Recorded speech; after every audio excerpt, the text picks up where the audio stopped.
Did you know that 80% of your gains come from just 7 basic compound movements? Yep, you have heard it right. So, if you're not including these power-packed exercises that we're going to talk about today in your routine, then you're definitely leaving gains out on the table. Now, let's dive into the only 7 exercises you need to build that muscle mass. First up, we've got the squat. Squats are like the kings of leg workouts, working all those important lower body muscles, your glutes, quads, hamstrings, and even your calves. Here's the thing, most people at the gym don't squat low enough. A study in 2019 found that doing full squats, going all the way down, gave the best results. The folks who did that had more strength and performed better. Those who went only parallel, not all the way down, got good results too, but not as good.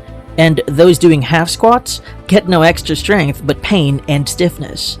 Another study found the same. Going all the way down in your squat gives you more muscles and strength. So the bottom line, do the full squat with good form for the best results. Here's the fun part. I suggest squatting at least 2 times a week. One day, go heavy with 3 to 6 reps. The other day, go a bit lighter, aiming for 8 to 12 reps. Next in line is the deadlift, a total body powerhouse. When you do it, you're not just working your legs, you're hitting your hamstrings, glutes, back muscles, and more. Deadlifts are like a secret weapon for your back. They make your back muscles work hard, especially the ones in your upper back. That's the key to lifting heavy. If your upper back is strong, you can lift more weight. But here's the trick. You've got to do it right. Your legs start to lift, but it's your upper back that keeps everything stable. Lift too much or with bad form, and you won't get far off the ground. I suggest doing deadlifts once a week. Keep the reps between 3 and 8. That's the sweet spot for building strength. Go over 8 reps and you might end up too tired, risking injury. Before we're moving on to the next best exercise, hit that subscribe button with the notification on. Give the video a thumbs up, then consider sharing it with someone else who might also like the video. I'd really appreciate it. Moving on to the Barble Row, a game changer for your entire back. Working those muscles in the middle and upper part. Now, there are a few ways to do it, but I'll show you the best way for building up your back. You can grab the bar with your hands closer together or a bit wider. Closer together is great for activating your side muscles, while a wider grip works those upper back muscles even more. Now, here's the simple setup. Stand with your feet shoulder width apart.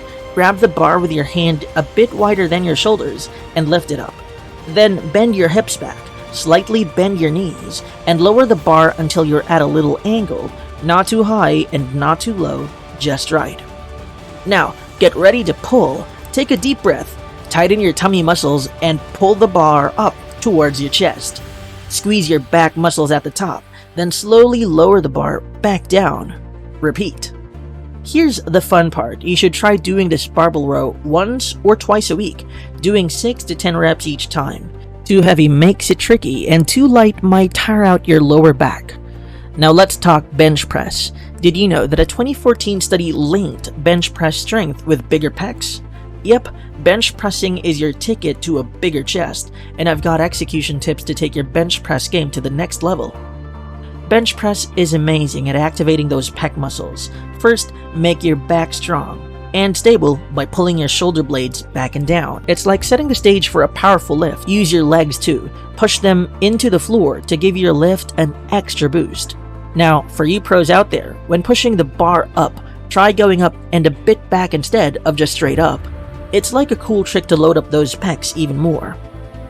Exciting news. I suggest bench pressing 1 to 3 times a week, doing different reps each time, like 3 to 12 reps. And guess what? Bench pressing won't tire you out like some other exercises, even if you go for higher reps. Next, we're getting into the overhead press, the ultimate shoulder builder. But here's the thing, it's not just about shoulders. It's a full body workout that hits your lats, engages your legs, and boosts core strength. And guess what?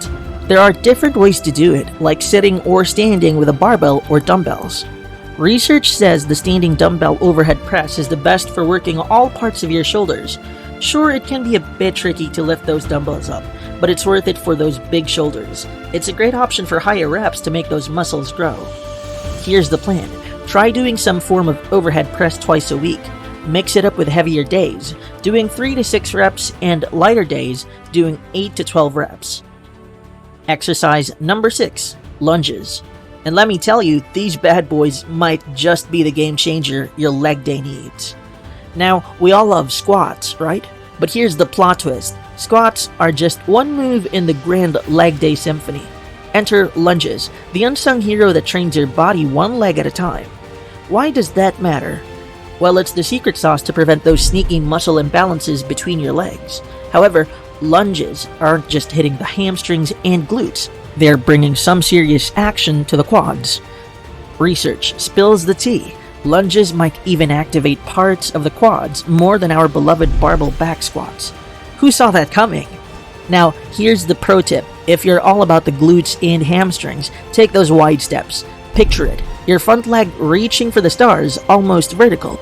But if you're feeling those quad vibes, go for slightly smaller strides. It's like customizing your leg day experience. So, how often should you sprinkle lunges into your routine? I'd say 1 to 2 times a week, rocking the 8 to 12 rep range. Since lunges are all about that solo leg action and balance, let's aim for moderate to high rep ranges to keep those gains flowing. Now let's talk about the farmer's walk. It's like the Clark Kent of exercises, quietly waiting in the shadows, ready to transform your forearms, grips, traps, and core. And here's the kicker. In our world dominated by desks, computers, and phones, our posture could use a little pick-me-up. Enter the farmer's walk to save the day. But fair warning, my friends, this exercise isn't a walk in the park. It's heavy, it's fatiguing, but oh boy, it's worth it. You can rock the farmer's walk with dumbbells, a trap bar, kettlebells, or even plates. Picture this, grab a pair of dumbbells and strut from one end of the room to the next. It's not just about the journey, it's about progress. Log your weight, track your distance, and watch those gains unfold. Now, to nail this exercise, it's all about squeezing those glutes and squaring those shoulders. Why? Because that's the secret sauce to stability, hitting the right muscles and maximizing tension. But here's the catch. Go slow and controlled. If you feel like you're about to do the wobble or start doing the zigzag, it might be time to lift a bit lighter. So, how often should you embrace the farmer's walk? I'd say 1 to 2 times a week, covering around 25 to 50 yards, or 15 strides one way and 15 strides back. Trust me, your fitness journey is about to get a whole lot more interesting.